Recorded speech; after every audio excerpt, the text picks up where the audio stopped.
Some of our romantic relationships can be particularly intense, and for that reason, potentially uncomfortable. So how do you know if a relationship is driven by an intense soulmate connection or whether it's a trauma bond?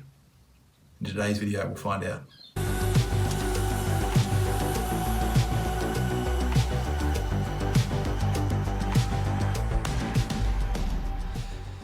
So how do you tell the difference between a deep spiritual connection with another human being and something that may be driven by other factors, such as unconscious belief-seeking resolution in reaching out to another human being in relationship?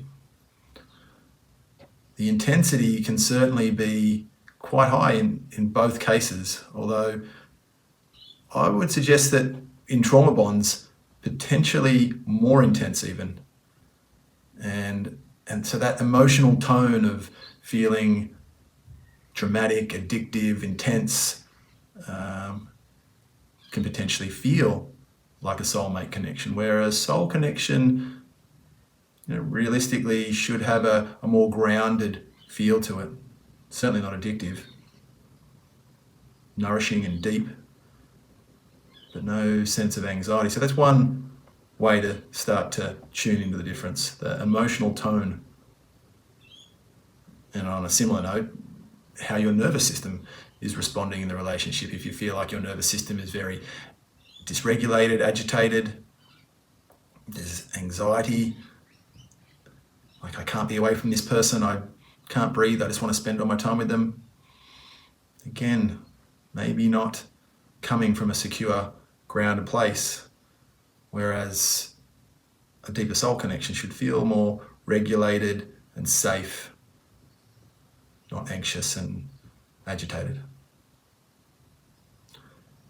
If you are able to reflect and look at what the root of the connection is between you and this other human being, sometimes it's literally that you've registered that you've had similar challenging upbringings and you can resonate with each other, you can empathize with each other. So that could be a warning sign that the connection is being formed on the basis of a similar trauma experience, similar woundings.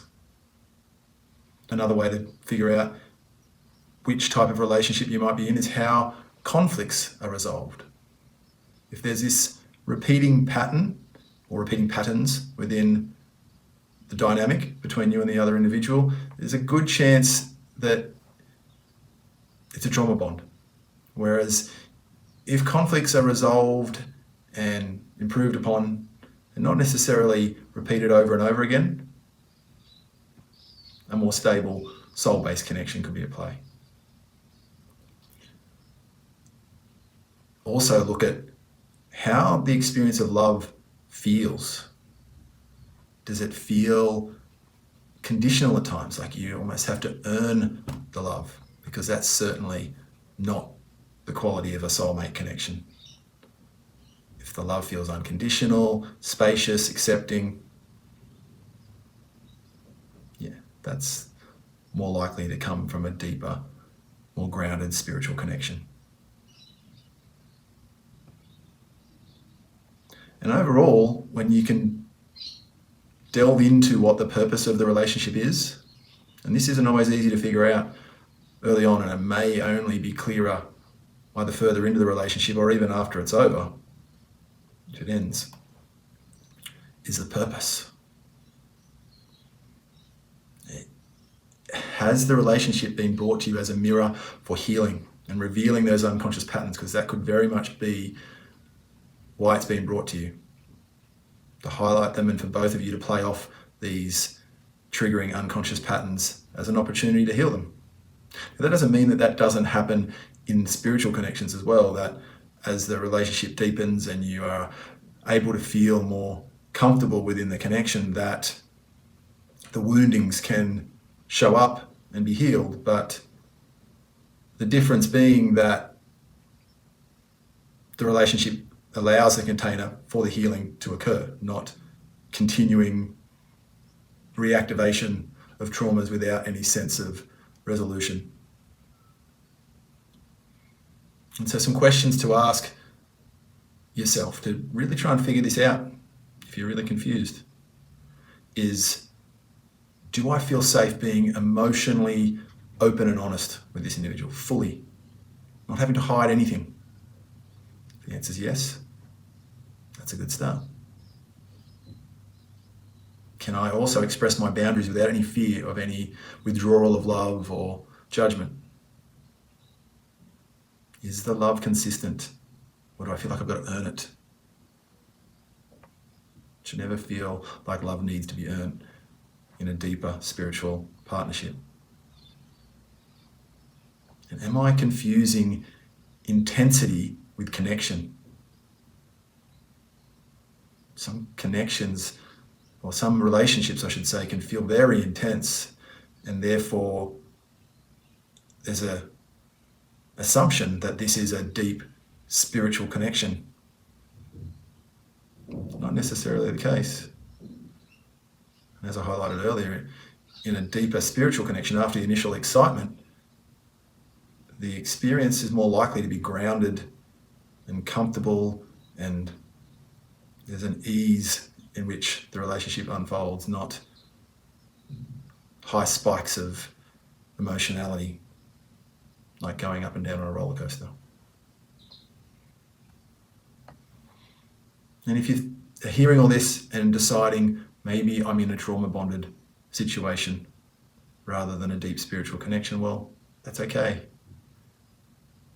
No need to be too concerned about that. Use it as an opportunity. Use the fact that that's what you found yourself to your way to now or in the past as a tool to look at what are those parts, what are those wounded parts that need healing, what are the beliefs that I haven't yet brought into balance around my worthiness or my need for validation or my need for external love rather than generating love internally. And just know that it's all happening for a reason anyway.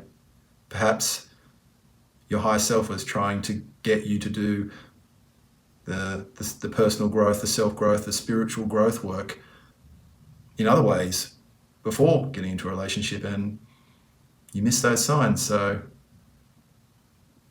your higher self said, well, here you go. Maybe a relationship can be a way to find these aspects that you've been ignoring and to heal them. Or maybe there was a soul contract in place all along that you were always going to have certain people come into your life at certain times that were never really meant to be there as long-standing spiritual partnerships. And that those contracted people were always going to challenge you to evolve, to grow. And when you can see beneath the surface, see that there's some deeper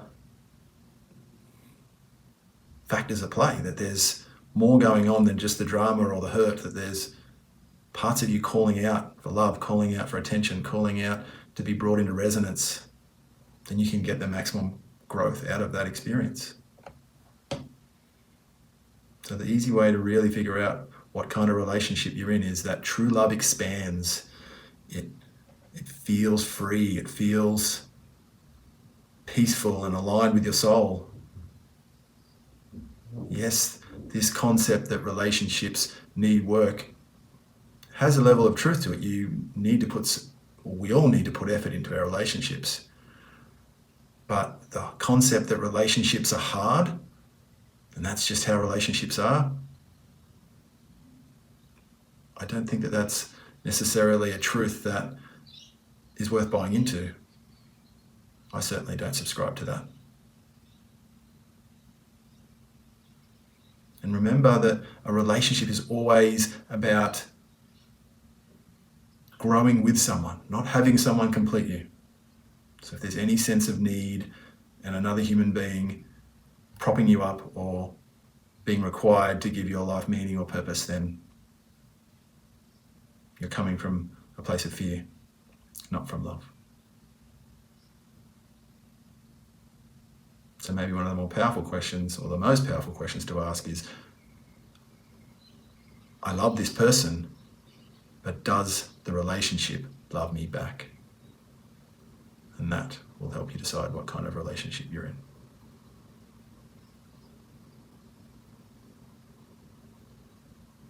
Thanks for watching.